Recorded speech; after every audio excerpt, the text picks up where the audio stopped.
Assalamualaikum warahmatullahi wabarakatuh. Apa kabar semuanya? Jumpa lagi dengan saya Era Trihanata Saputra di mata kuliah Principles of Financial Accounting. Pada mata kuliah ini kita akan belajar selama 1 semester ke depan ya, belajar terkait dengan bagaimanakah menyusun sebuah laporan keuangan, bagaimanakah aturan-aturan yang perlu diimplementasikan ke dalam sebuah laporan keuangan pada saat teman-teman menyusun sebuah laporan keuangan ya. Pokok bahasan pada pertemuan pertama ya, karena kita baru kenalan terlebih dahulu, yaitu yang pertama terkait dengan deskripsi mata kuliah Principles of Financial Accounting. Jadi teman-teman di sini diharapkan mampu untuk selain mahir untuk menyusun sebuah laporan keuangan, teman-teman diharapkan juga untuk memahami dan juga mengimplementasikan aturan-aturan terkait penyusunan sebuah laporan keuangan, baik dari sektor syariah maupun non-syariah, atau di sini aturan terkait dengan penyusunan sebuah laporan keuangan baik dari sektor UMKM maupun non-UMKM. Lalu yang kedua, capaian pembelajaran program studi. Yang ketiga, rencana pembelajaran studi selama 1 semester ke depan. Yang keempat, terkait dengan Principles of Financial Accounting Project. Yang kelima yaitu komponen nilai selama 1 semester ke depan. Apa saja yang perlu teman-teman ketahui ya. Karena di sini harapan saya teman-teman semua memperoleh nilai yang maksimal ya, yang sesuai diharapkan oleh teman-teman. Yes, kita masuk ke deskripsi mata kuliah. Mata kuliah Principles of Financial Accounting ya, mengharapkan mahasiswa ya di sini belajar terkait tidak hanya sekedar menyusun sebuah laporan keuangan saja, karena seperti yang kita ketahui bahwa laporan keuangan terdiri dari 5 ya, ada 5 jenis ya laporan keuangan. Selain para pelaku usaha tersebut mampu dan mahir menyusun sebuah laporan keuangan, sebaiknya para pelaku usaha dan teman-teman di sini juga mengetahui ya prinsip-prinsip dan aturan-aturan dasar terkait dengan kerangka penyusunan sebuah laporan keuangan, prinsip-prinsip bagaimanakah aturan aset, liabilitas maupun ekuitas ya, aturan-aturan terkait bagaimanakah menyusun sebuah rekonsiliasi bank dan bagaimanakah menyusun sebuah arus kas dan pengakuan sebuah pendapatan. Dan juga di mata kuliah ini teman-teman belajar terkait bagaimanakah menganalisa secara sederhana ya, informasi yang tersaji di dalam sebuah laporan keuangan, teman-teman tuangkan sehingga nantinya akan bermanfaat bagi para pengguna eksternal ya, para stakeholder seperti itu. Kita masuk ke ya rancangan selama 1 semester ke depan. Apa saja yang akan teman-teman pelajari dan akan teman-teman dapatkan selama 1 semester ke depan di mata kuliah Principles of Financial Accounting ya. Yang pertama kita masuk ke dalam konsep ya Principles of Financial Accounting. Pada pertemuan pertama ya, teman-teman di sini akan belajar terkait konsep akuntansi keuangan. Perbedaan akuntansi dan keuangan itu seperti apa? Karena pada dasarnya kalau akuntansi kita dasarnya adalah historical, kalau keuangan kita basicnya adalah suatu perencanaan ke depan, future seperti itu. Lalu yang kedua kita masuk ke dalam standar akuntansi keuangan ketika kerangka dasar penyajian sebuah laporan keuangan, karena pada dasarnya ketika sebuah entitas atau pelaku usaha sebelum menyusun sebuah laporan keuangan, kita juga diperlukan memahami ya, perlu untuk memahami kerangka dasar penyajian laporan keuangan itu seperti apa. Apakah ada aturan-aturan khusus yang perlu kita cermati dan pahami bersama. Yang keempat adalah peran akuntansi dalam dunia bisnis. Ya seperti yang kita ketahui ya teman-teman, akuntansi dan bisnis tidak bisa terpisahkan.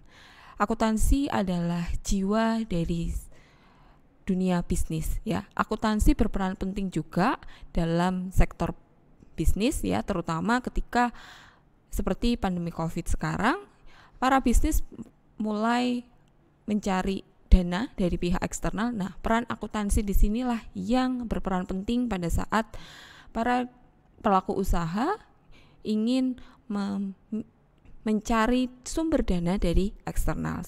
Ini adalah rancangan pada pertemuan pertama, yaitu teman-teman belajar tentang konsep Principles of Financial Accounting. Lalu kita masuk ke dalam pertemuan kedua.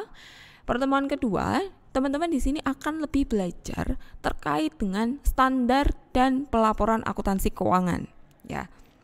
Di pertemuan kedua, teman-teman di sini sudah mulai masuk ya tentang aturan-aturan ya, standar pelaporan akuntansi keuangan baik dari segi nasional atau internasional itu seperti apa ya. Pos-pos aset, liabilitas, ekuitas, apakah ada yang perlu untuk dicermati ya, seperti depresiasi atau seperti pengukuran aset didasarkan pada nilai wajar ya. Nanti kita akan belajar pada pertemuan kedua. Lalu yang kedua, tujuan akuntansi keuangan.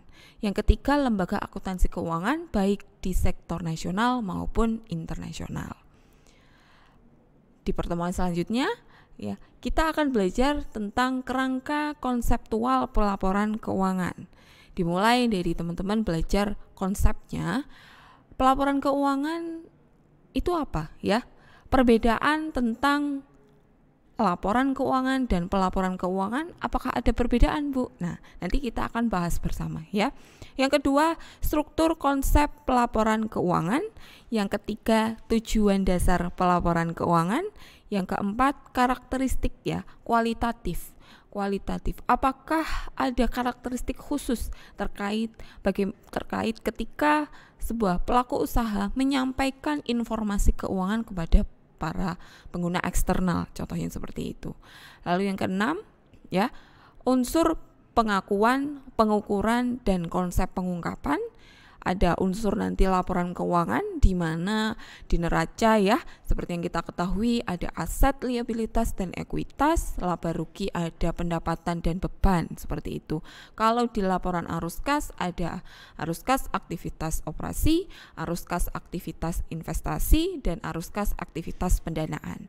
Nah, yang terakhir kita akan belajar terkait dengan prinsip-prinsip dasar akuntansi. Pencatatan akuntansi, accrual basis kah atau cash basis, seperti itu ya. Untuk minggu selanjutnya ya, teman-teman di sini akan belajar tentang akuntansi dan nilai waktu uang. Kita sudah mulai masuk ya terkait dengan hubungan korelasi antara akuntansi dan keuangan, apakah ada perbedaan ataukah tidak. Nah, kita akan belajar lebih dalam di subbab akuntansi dan nilai waktu uang. Korelasinya itu seperti apa ya? Nah, di pertama kali kita akan belajar pengenalan konsep dasar nilai waktu uang, faktor-faktor kunci nilai waktu uang ya. Ada present value dan future value. Ketika teman-teman di sini ingin membeli HP seharga 10.000 3 tahun yang akan datang. Di saat sekarang teman-teman harus menabung berapa ya? Nanti kita akan belajar ya perhitungan present value dan future value. Dan terakhir di pokok bahasan akuntansi dan nilai waktu uang, siap-siap ya teman-teman, kita akan kuis atau uji pemahaman, di mana uji pemahaman di sini akan kita konsepkan secara fun ya. Jadi teman-teman tidak perlu khawatir bahwa harus tegang seperti itu, tidak perlu. Oke. Nah, ini adalah rancangan di pertemuan akuntansi dan nilai waktu uang. Lalu selanjutnya ada kas dan setara kas, di mana kita akan mengenal ya konsep kas dan setara kas. Ada kas kecil, lalu yang kedua nanti ada rekonsiliasi bank, kita akan masuk lebih dalam. Ada rekonsiliasi bank 2 kolom, ada 4 kolom, dan yang terakhir ada 8 kolom ya. Yang ketiga, jenis-jenis rekonsiliasi bank. Yang keempat, faktor-faktor ya yang mempengaruhi saldo kas bank dan saldo kas perusahaan. Karena pada dasarnya ketika teman-teman di sini melakukan sebuah rekonsiliasi bank, ada perbedaan ya, ada perbedaan dari segi bank dan dari segi perusahaan. Apakah ada kesalahan catat ataukah tidak? Nah, kita akan belajar di subbab kas dan setara kas, terutama pada subbab rekonsiliasi bank. Selanjutnya ya, teman-teman di sini akan belajar tentang dilutive securities dan earning per shares ya. Konsepnya itu seperti apa ya? Yang dimaksud earning per shares ya, laba per lembar saham. Apakah EPS nantinya akan berpengaruh terhadap penilaian dari para pihak eksternal, investor terutama? Apakah EPS tersebut menjadi nilai kunci? EPS yang tinggi akan dinilai baik. Apakah seperti itu, Bu? Ya, nanti kita akan pecahkan ya bersama-sama di subbab dilutive securities dan earning per shares. Lalu yang kedua, perhitungan dilutive dan earning per shares ya, laba per lembar saham ya. Apakah kita menggunakan laba bersih ataukah laba operasi? Jadi seperti itu. Nah, setelah kita belajar earning per shares ya, teman-teman di sini akan belajar tentang konsep investasi, investment. Kita sudah mulai masuk ya ke dalam konsep keuangannya. Kalau sebelumnya kita sudah belajar konsep akuntansinya, teman-teman di sini akan belajar tentang konsep keuangannya. Lebih spesifik, teman-teman di sini masuk ke dalam konsep investasinya ya. Yang kedua, jenis-jenis dan perbedaan investment ya. Ada investment dari segi utang dan investasi dari segi ekuitas. Selanjutnya yaitu revenue recognition atau pengakuan pendapatan. Ada isu teknis implementasi 5 tahap pengakuan pendapatan, ada isu pengakuan pendapatan, dan yang keempat penyajian dan pengungkapan pendapatan. Nah, sebelumnya kita belajar ya dari segi neraca. Nah, sekarang kita akan belajar pengakuan pendapatan di pos laporan laba rugi. Itu seperti apa ya, teman-teman? Ada accounting for income tax ya.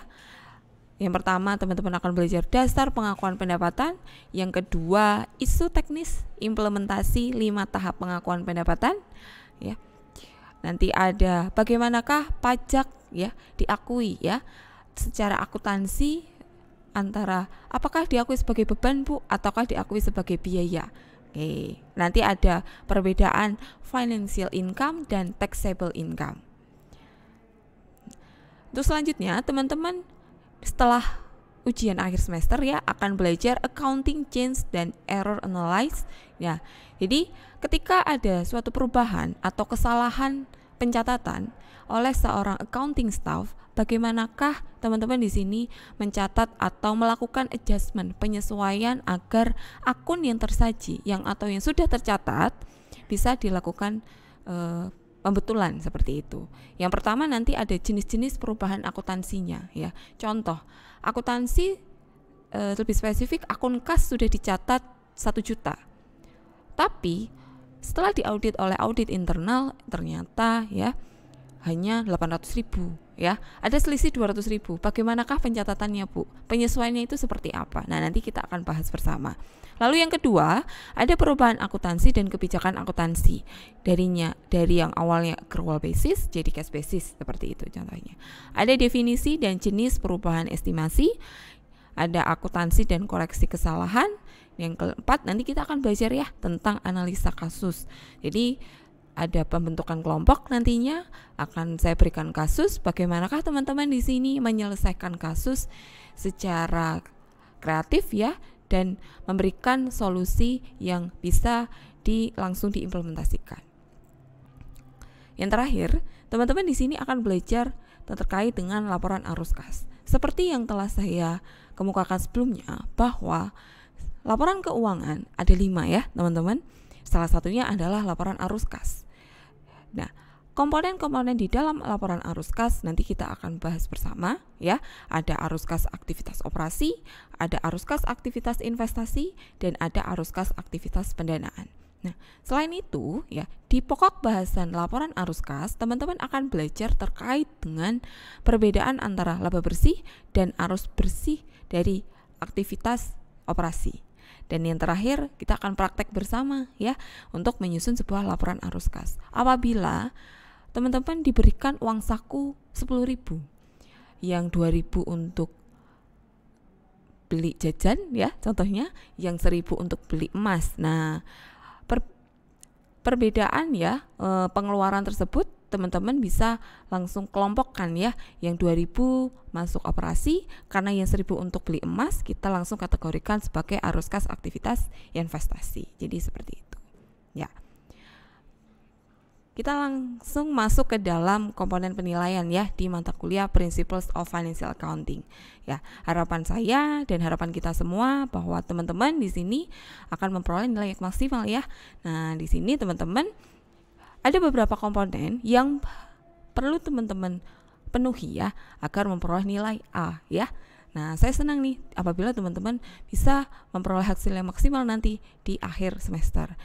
Yang perlu dipenuhi adalah yang pertama terkait UTS yaitu 25%, ada UAS yaitu 25%, dan tugas dan partisipasi kelas ada 15%, ada project dan etika di sini projectnya sendiri 25% dan etika 10%. Nah, oke. Untuk project sendiri ya, di sini akan dilakukan secara kelompok ya. Jadi teman-teman silahkan membentuk kelompok ya, dan kelompok nanti akan berpengaruh saat penyusunan proyeknya, penganalisa proyeknya itu seperti apa terkait mata kuliah Principles of Financial Accounting. Jadi inilah ya beberapa pembahasan ya yang akan kita bahas bersama selama 1 semester ke depan. Harapannya teman-teman di sini kita akan bersahabat ya, bersahabat selama 1 semester ke depan agar teman-teman memperoleh hasil yang maksimal. Oke, cukup sekian ya untuk sesi kali ini. Kita akan lanjutkan di sesi berikutnya. Oke, wassalamualaikum warahmatullahi wabarakatuh.